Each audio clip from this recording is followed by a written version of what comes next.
एकदंताय विद्महे वक्रतुंडाय धीमहि तन्नो दंती प्रचोदयात्। जय गणेश। એક વખતની વાત છે, જમદગ્નિ પુત્ર ભગવાન પરશુરામ પૃથ્વી નક્ષત્રી કરી અને એમના ગુરુ મહાદેવજીના દર્શન કરવા માટે કૈલાસ પર્વત ઉપર જાય છે। એ સમયે ભગવાન ગણેશજી દ્વારપાળ તરીકે ત્યાં નિયુક્ત હતા અને એમણે પરશુરામજીને રોક્યા અને કહ્યું કે મારા પિતા નિદ્રામાં છે, થોડી વાર આપ થોભી જાઓ, હું એમની આજ્ઞા લઈને આવું, પછી આપ અંદર પ્રવેશ કરો।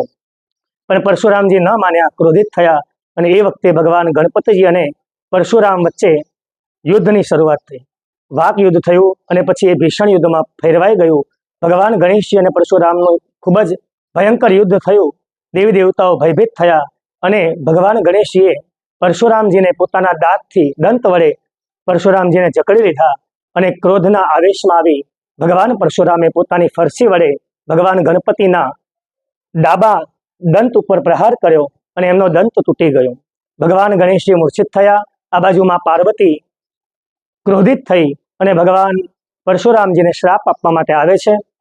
બીજી બાજુ મહાદેવજી નિદ્રામાંથી ઊભા થાય અને મા પાર્વતીજીને સમજાવી આખો વાદ વિવાદ જે છે એ શાંત કર્યો અને મા પાર્વતીને આશ્વાસન આપ્યું કે આ બધી પરમાત્માની લીલા દ્વારા જ આ બધું રચાયું છે અને આજથી તમારો ગણેશ એ વિશ્વની અંદર એક દંત તરીકે વિશ્વ વિખ્યાત થશે।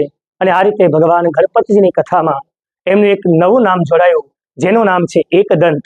આ રીતે ભગવાન ગણપતિજીની લીલા અદ્ભુત અને ન્યારી લીલા છે। ભગવાન ગણેશજીને એકદંત સ્વરૂપની પણ પૂજા કરી અને આપણે ભગવાનની પરમ કૃપાની પ્રાપ્તિ કરી શકીએ છીએ। જય ગણેશ।